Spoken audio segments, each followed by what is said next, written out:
Hi guys, I'm here with a quick video today, a quick gathering for us, and we are going to be experiencing what is one of my favorite and quickest gateways to the soul.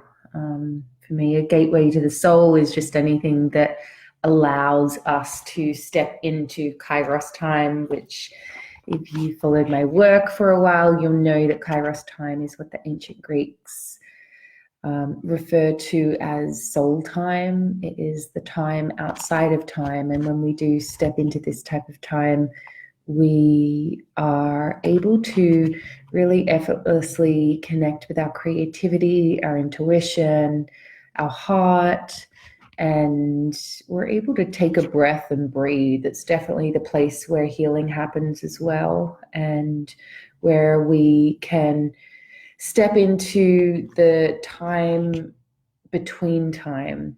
You may have noticed when you hang out with soul family, people that you feel connected to, it can feel often like time stretches and all of the to-do lists just get put out the window. So that is what I mean when I talk about a gateway to the soul. There are many different gateways to the soul, and the one I want to share with you today is poetry. My favorite poet is Hafiz, I would say. But today I want to share with you a poem that I think is quite relevant to what we're going through right now, this cosmic or planetary pause that it feels like so many of us are being invited to partake into. And the one constant seems to be about taking a breath and resetting our own inner rhythm and taking a step outside of life to really become more adaptable and to reassess any ways that we've been doing things just because we should. Many of us are self-isolating, and I think the invitation there is to take a step back and in, not just for ourselves, but for the planet at large.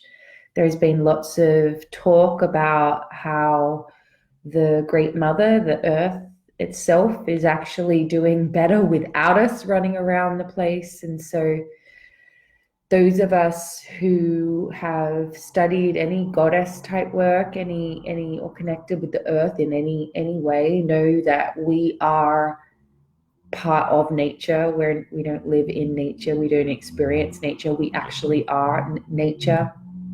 And it is through recognizing our cyclic selves, meaning realizing that we have seasons within ourselves, that it's not natural for us to be on and expect ourselves to grow constantly. So that's why I want to share this poem. This poem's from my book, my second book, Rise Sister Rise. And it's on, if you have your book at home, it's on page 109. And as you can see here, I'm such a perfectionistic writer. Often when I read my poetry out loud, I'll hear even extra words to go in. So I'm going to read you an updated version of this poem, which I wrote for myself because it felt like it needed something else. So here we go. The mystery of she. Her heart was connected to the flowers. As they opened, so did she. Her voice was connected to the birds. As they sang, so did she. Her wisdom was connected to the trees. As they whispered, so did she. Her womb was connected to the moon. As it waxed and waned, so did she. Her attachments were connected to the tides. As they let go, so did she. Her passions were connected to the fire. As it was stoked, so was she. Her eyes were connected to the entire sky. As it saw clearly, so did she. Her emotions were connected to the rivers. As they flowed, so did she. Her spirit was connected to the stars. As they shone, so did she. Her soul was connected to the entire universe. As it expanded, so did she. Her inner light was connected to the sun. As it rose, so did she. So that poem is The Mystery of She, which is on page 109 in Rise, Sister, Rise. So I hope you enjoyed that little poem, little poetry moment this afternoon or this morning, wherever you are. I find poetry is a wonderful way to step into soul space, especially when you feel like you don't want to meditate, you don't want to dance, you don't want to go for a walk in nature. It's a really great way.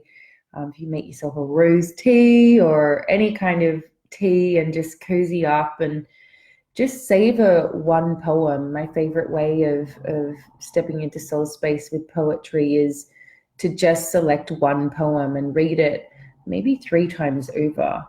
And so often when we step into that poetry space, you'll probably begin to receive poetry as well. So reading poetry is a wonderful way to really begin journaling, begin writing if you're a writer. And I believe that we all are writers. It doesn't mean we have to share our writing with the world, but I do believe that the Great Mother is whispering poetry to us constantly, particularly when we're in nature. Today, as I was walking, I feel so blessed to live where I live because there is such beautiful nature around me here in Glastonbury. And just hearing the red robins sing, and even there's been these white doves that appear at my office windowsill the past week, as all this crazy stuff is happening. They've been there every single day. And if we slow down enough to notice, we do find that our life is made up of such sweet poetry. And it doesn't mean that the extremes aren't also true. But if we hang on to every word and trust that our lives actually are poetry itself, we realize that the Great Mother just might be crafting every word herself. So I hope you enjoyed that. Today was short and sweet. Thank you for joining me. I'll be back at 3 p.m. tomorrow.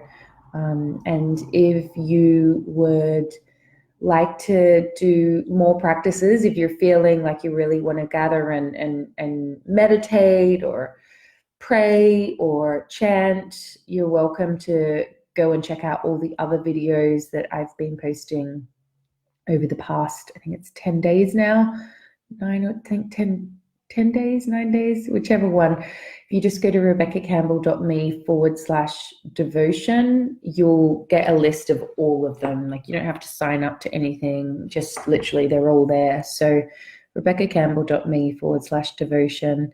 And I'd love to hear in the comments, just before I go, what is your favorite poem, or who is your favorite poet? There are so many beautiful poets through the ages. My favorite poets tend to be the Bhakti poet saints of India.